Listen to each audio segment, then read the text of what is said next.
الحمد لله رب العالمين، وصلى الله وسلم وبارك على نبينا محمد وعلى آله وصحبه أجمعين. أما بعد، حياكم الله جميعا ومرحبا بكم.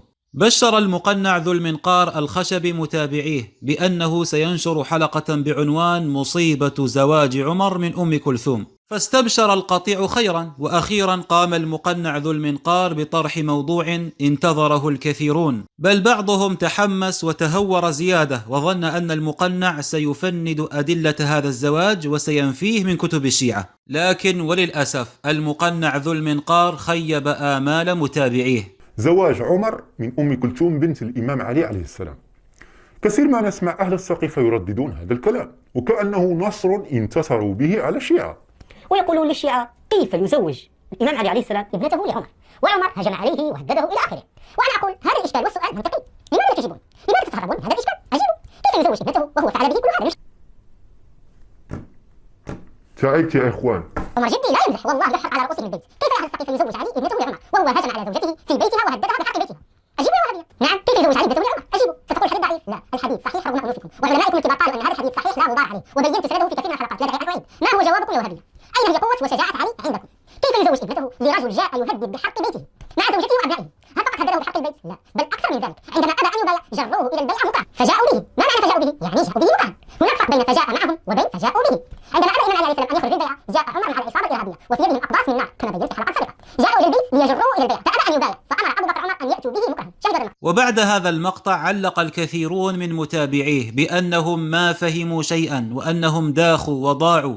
هل هذا الزواج ثابت أم لا؟ وذو المنقار لم يجب عن هذا السؤال. وأقول لهؤلاء المعلقين الذين داخوا: الخلل ليس فيكم ولا في فهمكم، بل الخلل في المقنع ذو المنقار الذي بنى كلامه كله على مغالطة رجل القش، لذلك لم يجب ولن يجيب هل هذا الزواج ثابت أم لا. وأقول لهؤلاء المعلقين الشيعة المساكين الذين دوخهم المقنع: تابعوا هذا المقطع لتشاهدوا ثبوت هذا الزواج في دينكم وما الذي يترتب عليه. جاء في كتاب معرفة الإمام للطهراني في المجلد 15 صفحة 263 يقول: أجل استبان مما ذكرناه أن زواج عمر بأم كلثوم أمر تاريخي ثابت مسلم به ولا يمكن إنكاره. وأيضا جاء في رسائل الشريف المرتضى في المجلد 3 صفحة 150: فأما من جحد من غفلة أصحابنا وقوع هذا العقد ونقل هذا البيت وأنها ولدت أولادا من عمر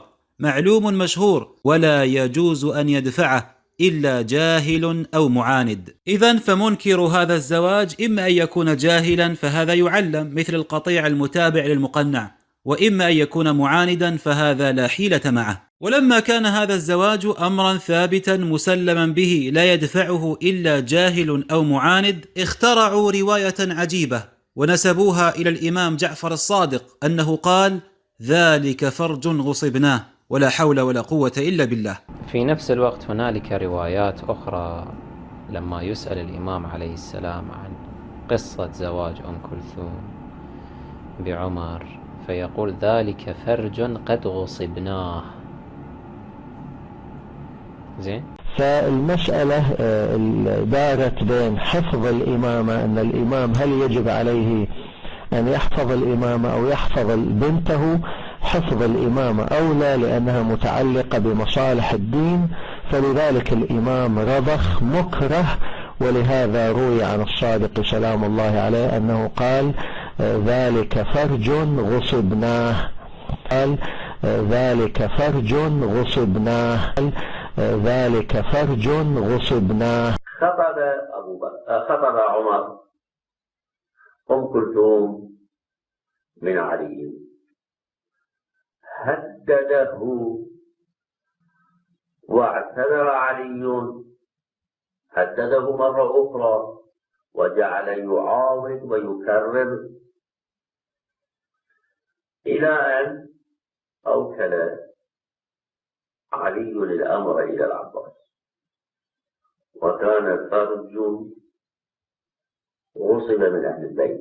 فالشيعة الآن بين خيارين: إما أن يقولوا أن هذا الزواج لم يكن بإذن ورضا أمير المؤمنين بل كان بالإجبار والإكراه ورغما عن أنف علي بن أبي طالب، فهذا يلزم منه وقوع فاحشة الزنا في عرض أمير المؤمنين وحاشاه. جاء في كتاب الوافي للفيض الكاشاني مع تعليقات الشعراني في المجلد 21 صفحة 108.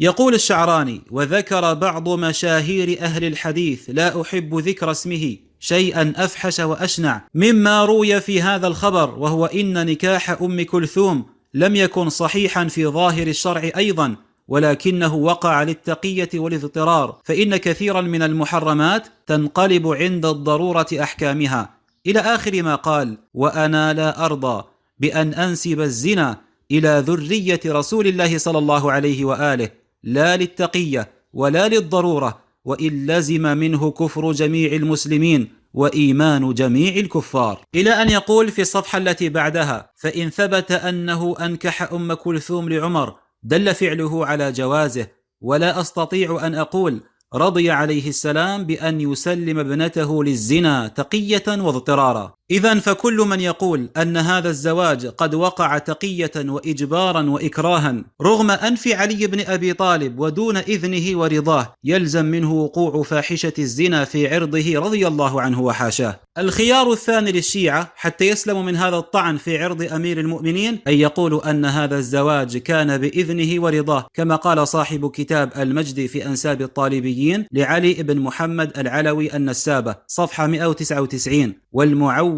عليه من هذه الروايات ما رأيناه آنفا من أن العباس بن عبد المطلب زوجها عمر برضا أبيها عليه السلام وإذنه، وأولدها عمر زيدا. فأنتم الآن بين خيارين اثنين أيها الشيعة السبئية: إما أن يكون هذا الزواج بالإذن والرضا، وإما أن يكون بالغصب والإكراه دون الإذن، فقد وقعت فاحشة الزنا في عرض أمير المؤمنين رضي الله عنه وحاشاه.